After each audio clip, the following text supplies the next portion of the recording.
Welcome back to Combust Astrology. It's Liv. So here you are, a Leo rising, and you see this thumbnail and you think to yourself, me! Or you just like my videos and you clicked as well. I don't know.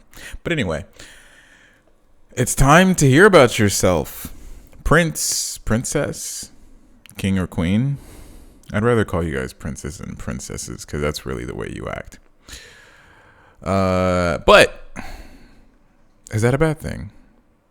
No. And I'll tell you why it's not a bad thing. Because princes and princesses are kind. If they're not spoiled, they're kind. And they actually want everyone to do well. It's kings and queens that, well, get jaded because probably assassination attempts, but they get jaded. So how does this relate to you? Well, Jupiter is in your 12th house. So in the past year and some, Jupiter has been having its wonderful time entertaining your traumas of chaos. How is trauma?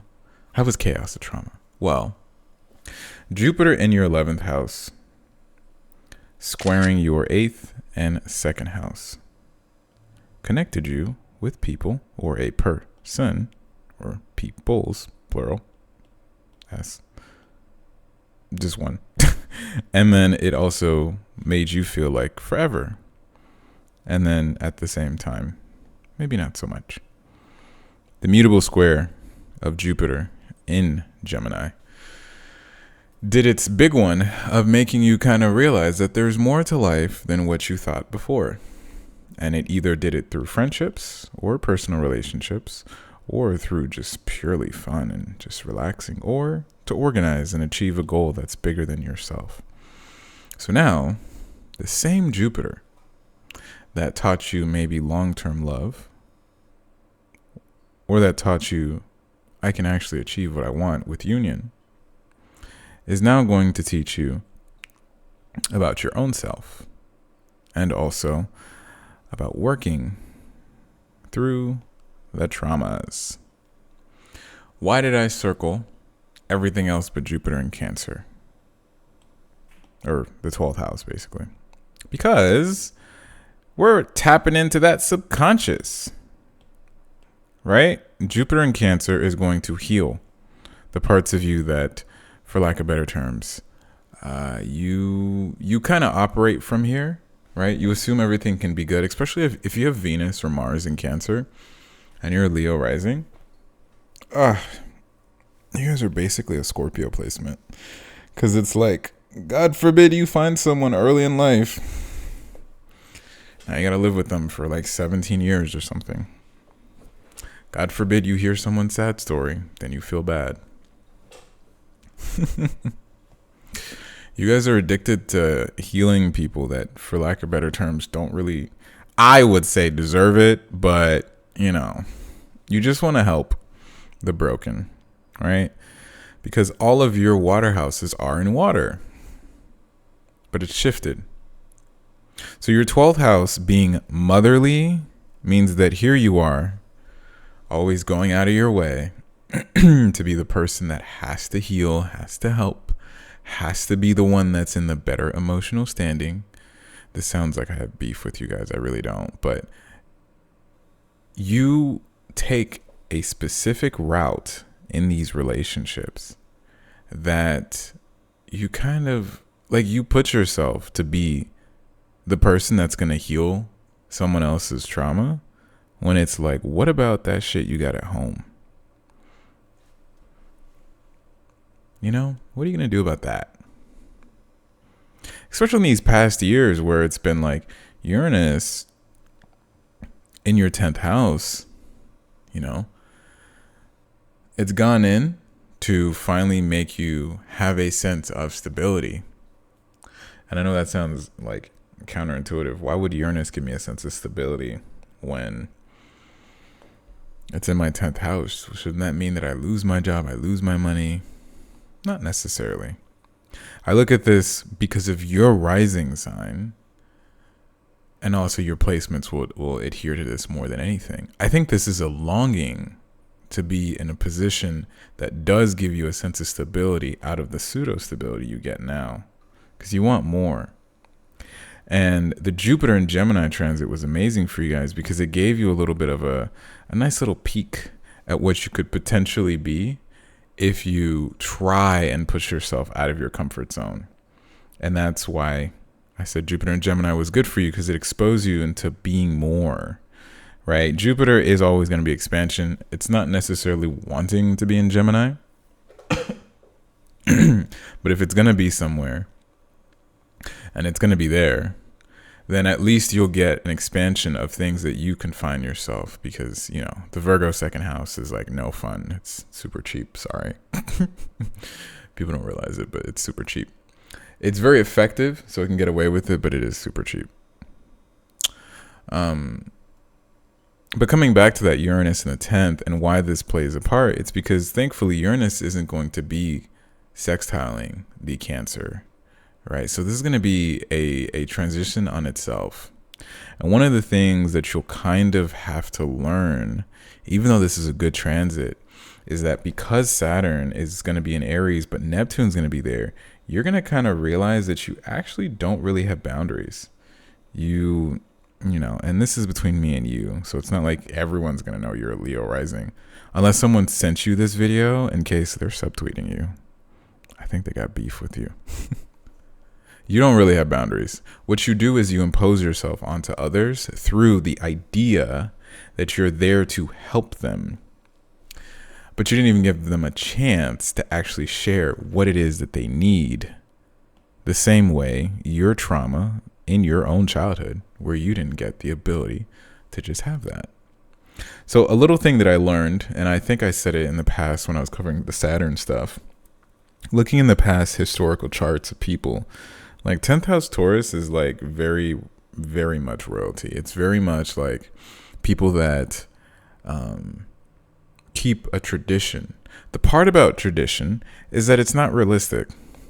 You know, tradition, it's not realistic because with the anomalies that we are as human beings, when we spawn from a womb, right?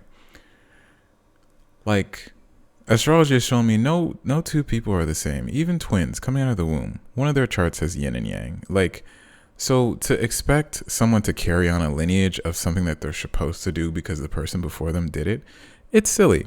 And this 4th house is exactly that. Trauma. Because there is an expectation, there's a standard, and then if you look at your moon sign versus your sun sign, how your mom or dad expected you to be, like you guys grew up in this trauma shit, right? It could be drugs and gang violence. It could be sexual assault. It could be things that are related to things that I probably wouldn't even want to say on here, but whatever it is, it's psychologically deteriorating. But thing about that 10th house is that because of the tradition, you got to keep it under wraps. You know, it's my family versus theirs. Even if my dad is strung out on fentanyl and my mom is stripping and whatever, we still got to keep it in tradition, right? And this is the thing about the fixed axis. It has trauma, right? And if you're rising, you know that. But if you're a Leo rising, the trauma that you wield is, in my opinion, very hard because people innately, they just have a sense of jealousy. Because of the fact that there has to be a standard, you're propelled into this position where you have to keep the standard, even though there's trauma in the family that doesn't get addressed. And so now you're trying to figure out why it is that people don't innately like you for just you, which is really your descendant, but rather like you for you and how you present yourself. Oh yeah, I'm fun. I can do whatever. I can like, you know, I can be the person that the crowd needs. There's just so much trauma aligned in all of this chart, in the sense that you don't get to fully be yourself. And so what happens with that is, as you grow up, your only proximity to work with that trauma, if you don't even actually know it, is you you dip into this 12th house that's like, no, but I'm just trying to be kind. I'm just trying to be healing. I don't understand why someone would do that to me. I don't understand why this happens, right? But there's some stuff that you got to address in that 4th house, because otherwise it does float to the surface. You seem stable, but you're not. Now, Uranus and Taurus has been breaking that apart. That, some of you double down, though. I've met a few of you. A few of you have doubled down where you're like, I'm going to work even harder. And it's like, yeah, grow yourself, like the Jupiter and Gemini showed you. But like, still, you can't just like act like it's not there. And this is where Saturn will come in, and it'll be like, oh yeah, like you ain't got boundaries. What you like to do is you like to connect with people, you like to be with people, and you try to form some sort of long-term thing. But the reality is there's a lot of healing that could be done. Now, this person, Saturn in Pisces, or peoples, could have caused you to want to search for more, could have caused you to spiral back.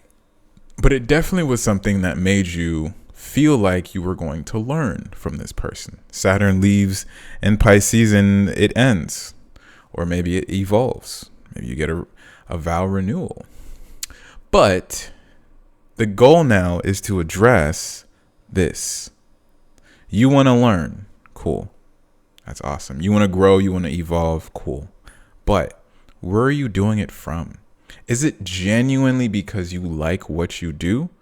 Or is it that you need to help people in order to actually have control? Dun, dun, dun. And that will always forever be the curse of the fixed signs. Controller. Any Rihanna fans? Control. Control, control, control. Why is control such a thing that has to poison the mind of the fixed signs? Because, like, what are you without that control? You're nothing. If you're a fixed sign, your 4th house has a fixed sign. And that will show me that your 12th house has a cardinal sign. And before you are born into this fixed sign, you were constantly being combusted. And that is where I say Jupiter in Cancer is going to heal that. It's going to heal the need to control, whether it's Leo rising and you're controlling through being kind, whether it's Taurus rising and you're controlling through nullifying your anger, whether it's Aquarius rising and you're controlling towards just straight up capitalism and the need to always have money, whether it's Scorpio rising and you're controlling from the need to, realistically, y'all can be kind of envious because you want to be the best. Because in your point of view, the best is what gets the most attention. 10th house in Leo, but really it stems from like, I'm prettier. I just do it better. But I don't seem to get that recognition. But Jupiter will heal this. Jupiter in Cancer is a good time for you guys to sit down and have that family discussion, right? Pluto is in Aquarius in your 7th house, the house where you have connections to other, the house where you feel like you and someone else can connect. But also, I like to say, and I don't know, I really don't know if anything I say is original, but I just see some things people say, and I kind of saw this. 7th house is the door to your chart, right? The 1st house is the window. 7th house is the door. Because you open that door, that's how I really, anytime I see a Leo rising, I just step aside and I'm like, okay, so like, show me the weird. And they're like, what? And I'm like, take off the mask. Because that's what they have. They have a mask. And that 7th house is really where they find their ability to be relaxed. They're usually the ones later in life that people are like, whoa, you were the high school popular person. Now you're collecting bugs. What? Or you were this and now you do that. People grow and all that, yada, yada. But these people, they don't get to just be in an environment that's different at all. Now, having such a burden of, I guess you could say, expectations on you about what it is that you should or shouldn't be doing, that can be kind of taxing because it's like, well, how do I even ever enjoy anything if I'm always expected to be this way? But that's what Jupiter's going to show you. Like that burden, you kind of put it on yourself. Right? I'm not saying go be evil Knievel, right? But it's like if you guys aren't a workaholic, you can just do things because you like it. Anyway, that's it for the most part. Jupiter in the 12th house will heal. It'll help you heal your lineage. It'll help you heal the family trauma.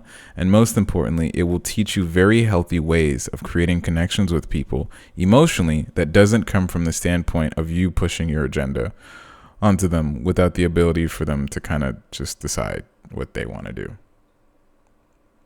All right. Toodles. Wait, updates. No, I ain't got any. Okay, goodbye.